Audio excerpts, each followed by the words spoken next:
Hey gang, so today I was invited to come down and speak to a group of entrepreneurs. High-level executives and entrepreneurs are part of a mastermind group, and they asked me to come in and speak for 2 hours, which I'm just kind of curious, if you were to be asked to speak for 2 hours, would you be able to do that? Could you speak for 2 hours on a particular topic? And if so, what topic would be the topic of your choice? What would you speak for 2 hours on?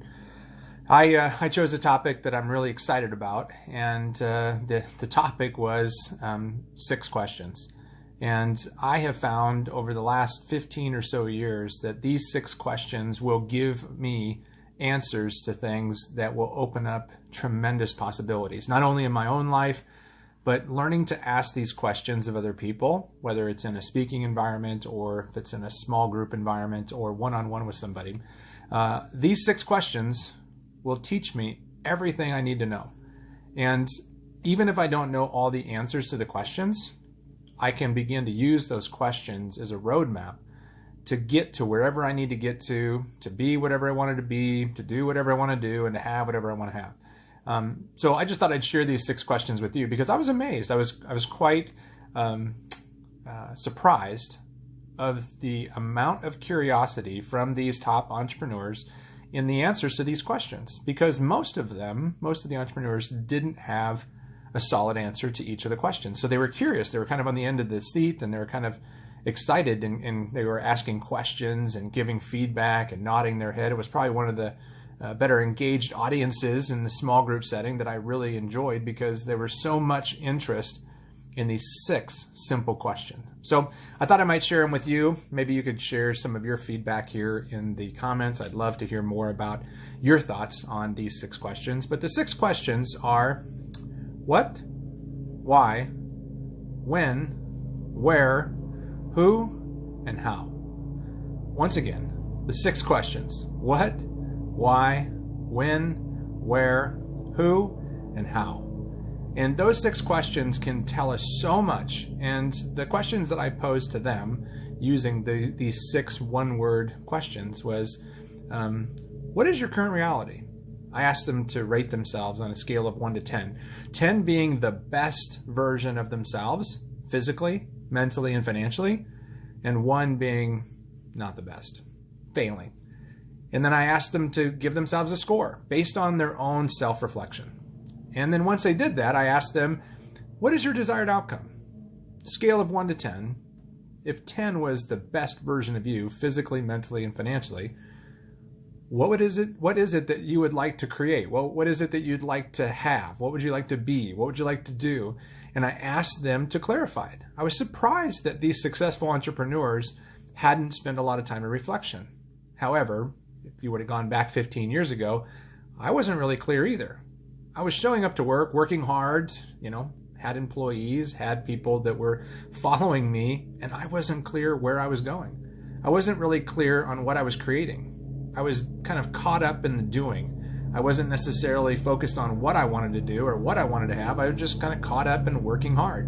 And because there was a form of reward in the form of income, I just kept showing up, and I was paid for showing up and doing work and being productive, but I really didn't know where I was going or what I wanted to accomplish. And so we talked about that. What about you? Do you know where you are right now in terms of your physical, mental, and financial health? If you were to give yourself a score, do you know that number? And then do you know where you want to be by the end of 2020? This last 6 months have been kind of challenging.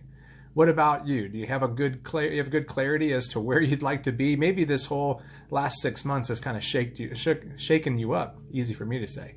But maybe you could take some time now to get clear on what it is that you want. And then the next question was, why is that important to you? Why is it important to you to go from wherever you are today to wherever you want to go? Do you have a good reason to do it? And that question why can be asked over and over and over again. And every time you ask it, usually it creates a deeper emotional connection to what it is that you really want. And it actually helps you to clarify the purpose behind what it is that you want. Sometimes people say, well, I want to be happier. Why? Well, I just haven't been happy. Why is that important to you? Why has that been challenging to you? And I could keep asking that one-word question, and it would create more depth and emotion to that individual that was answering the question. And oftentimes it brought a greater sense of clarity, a greater sense of purpose, greater sense of understanding. And all of a sudden things became a little bit more exciting because they knew where they were at, what they wanted to do, and they knew why they wanted to do it. The next question I asked was, when? When would you like to do it? When would you like to become it? When would you like to have whatever it is that you want to be, do, and have? And they began to think, about everything that's going on in their life and all the priorities, all the projects. And we began to discuss the importance of prioritizing specific things that we want to be, do, and have. That helps us to create a sense of urgency to move us from wherever we are to wherever we want to go. And that was a real powerful statement, a real powerful question, because it really brought up a little bit of dialogue about, when is the right time? When should we move forward towards our dreams and goals? When should we take vacations? When should we spend more time with our kids or our grandkids? When? Tomorrow's not guaranteed. Many of us have experienced this phenomenon in the last 6 months.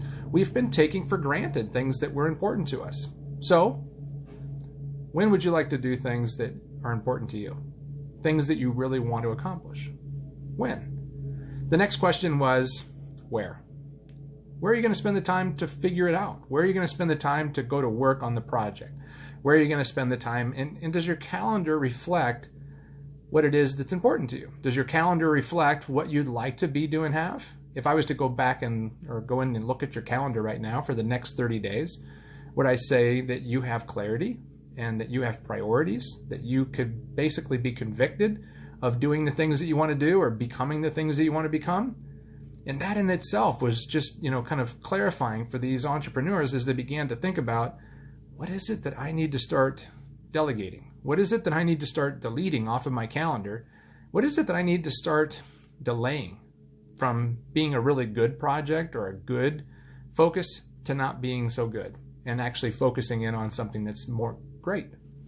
And that question is just as important as the other three questions. So the first question was, what is your current reality? What is it that is your desired outcome? The second question is, why do you want to achieve the things that you said are your desired outcome? Why are they important to you? The third question was when. When would you like to achieve them? Putting them into prioritized order. And then the next one was, where are you going to spend the time in your calendar to make those things happen? When are you going to practice the habits? When are you going to learn? When are you going to practice the strategies or the tactics or whatever it is that you have to practice to actually create what you want to create? The next question was the question of who. Who do you know that's done what you wanted to do? Who do you know that wants to do what you want to do? Who would you like to partner with to do what you want to do? Beginning to identify who those relationship assets are or who those people are that you could begin to tap into and withdraw some value from, withdraw some experience, withdraw some education, withdraw some resources, withdraw some whatever it is that you need. People are out there that are very ready and willing to help you. All you have to do is find them. And if you look for them, typically you'll find them. You may have to ask, you may have to knock, you may have to follow up, but if you are looking for something, there's people out there that have it, they're willing to give it to you, or they're willing to partner with you and exchange value for value. So that question is really powerful because all of us have people in our life that are willing to do things for us. We just haven't necessarily asked them, nor have we created value in them to make them want to repay it, whatever we ask of them, with value. So the last question was, how? And that's where a lot of people start. They start with the question how. They don't start with what or why or when or where or who. They start with how. And oftentimes the how becomes too overwhelming because they don't have a big enough why or a big enough what to be able to overcome it. So the question is not really how. That's not what we're getting at here. But ultimately, you have to define how you're going to go about doing what it is that you want to do. You have to define your strategy, your plan. You have to create some action steps. And that's where you can end up really making significant progress on all of these answers, is just begin to lay out a plan to move you towards what you want to be, do, and have. So those 6 questions were the big thing for me today. I hope that this was helpful for you. If you got a little idea or strategy that came out of this session, I'd love to see it in the comments. And if you think that somebody else would benefit from this, share it with them.